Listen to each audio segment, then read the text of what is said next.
Hi, I'm Gary Brown. Myself and some of my friends. This is my son Clay, and they got Donald here on the camera. We're the ones that some of the people that put these vehicles together.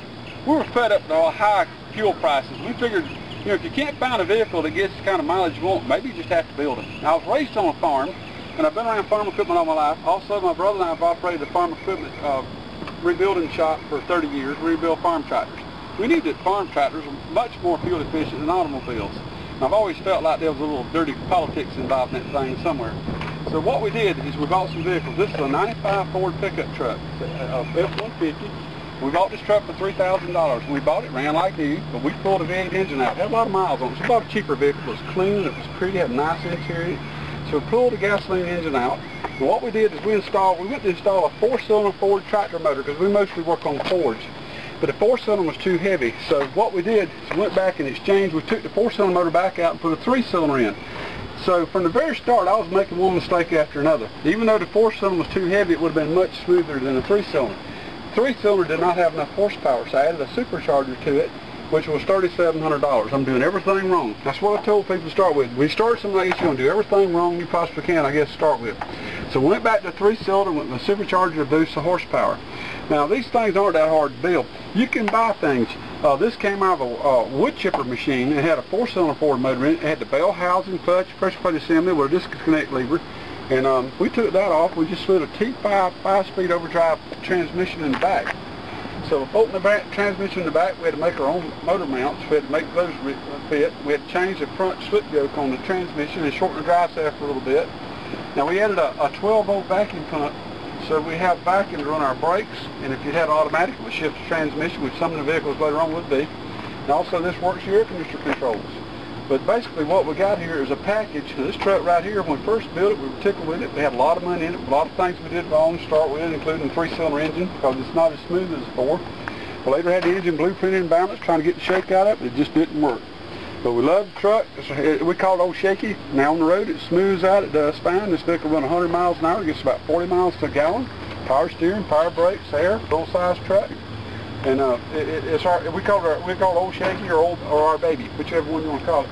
But this truck right here, we spent a lot of extra money on it. We learned later on some shortcuts and things that worked better, but this was our start.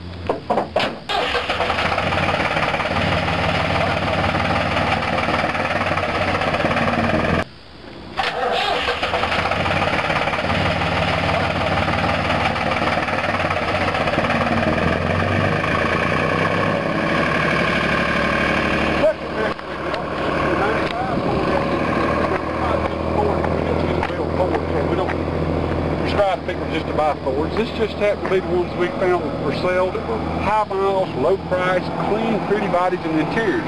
If we'd found Chevrolets first, we'd have bought Chevrolets or Dodges, wouldn't have made any difference to us. Toyota or whatever.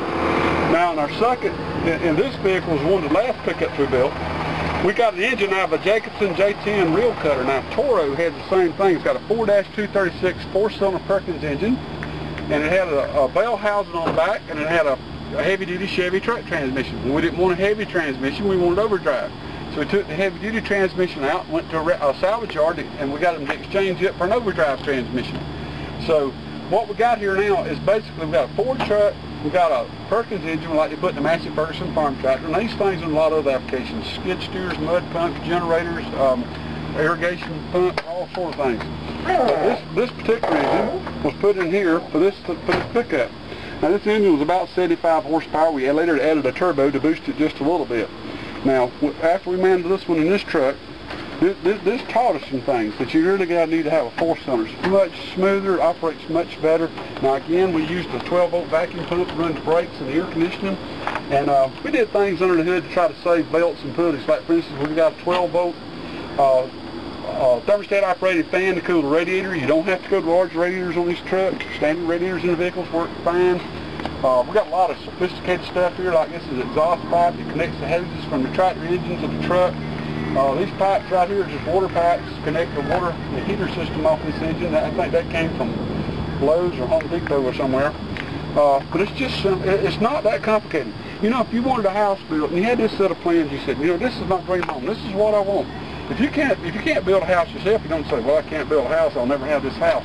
what you can do is you can get a mechanic, and believe me, there's plenty of them out of work right down this financial meltdown we're in. You can get a mechanic to take our book, which by the way we sell on the internet, and go out and hunt down the material you need, the top right running gear that you want for whatever application you have, and have them put it together. Now, if you go to one of these fancy college-educated mechanics and like it in these dealerships, they'll be completely lost. You got to go out there and you got to go to one of these old-time auto parts places and ask them who's the mechanics around town that's done dirt track, off-road, drag strip, maybe a little bootlegging. That's the people to talk to. These mechanics can put these things going, and it's not really that hard. You just have to have the determination to get in there and actually do it. Now, these vehicles run clean, they run safe, they're comfortable to ride in on the highway, they run good in traffic. You can drive these things. Every one we've built so far run over 100 miles an hour, every last one of them. Yet everybody calls me and says, I bet they won't run 40 miles an hour. Wrong. I don't know where to get the idea they won't run any faster than that. These things have all run 100 miles an hour or better. And I don't know where people get the misconception because the diesel it just won't run.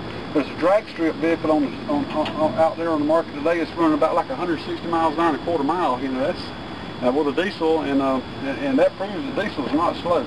But when you put this package together, you just have to put together what you want and something to do your job. Now, if you want to go to a 1-ton or a larger vehicle, you go to a larger engine. Just like you go to an S10 or a Ranger for a smaller pickup or something like a Isuzu or a Toyota, you go down to a smaller engine. I suggest on an engine like that, you go to like a Kubota 4-cylinder, 60, 65 horse turbo diesel engine. That'll be fine. That'll do what you want to do.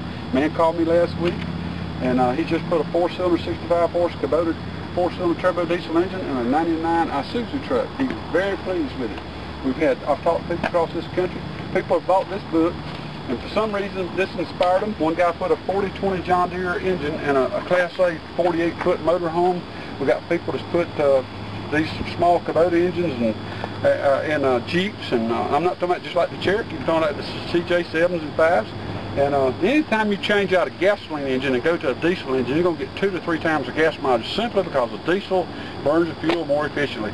2/3 of the gasoline you pour in that tank, whether it's $2 a gallon or $10 a gallon, blows out the exhaust. Diesel burns about 98% of the fuel that goes through the engine. It's more thorough, it burns the engine, it burns more thoroughly in the engine, you don't have as much waste, and it's much more economical. Now, another thing about diesels last 2 to 3 times as long.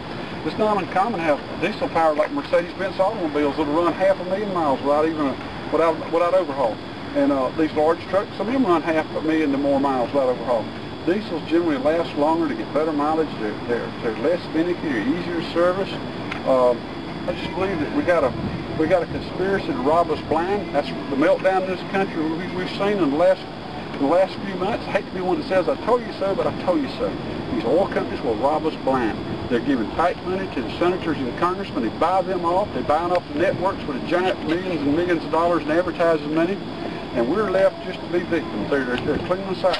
If anybody believes that the housing industry brought our economy down, I've got some nice beachfront property in Tennessee. I'll make you an outstanding deal on, and I'll throw in a bushel basket of porcupine eggs to go with it.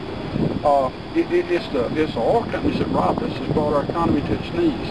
Now, what we got to do, we got to stop our senators and congressmen from getting that PAC money. If every dollar they take costs us millions, we got to stop it. It's got to be done. I want to show you one more vehicle.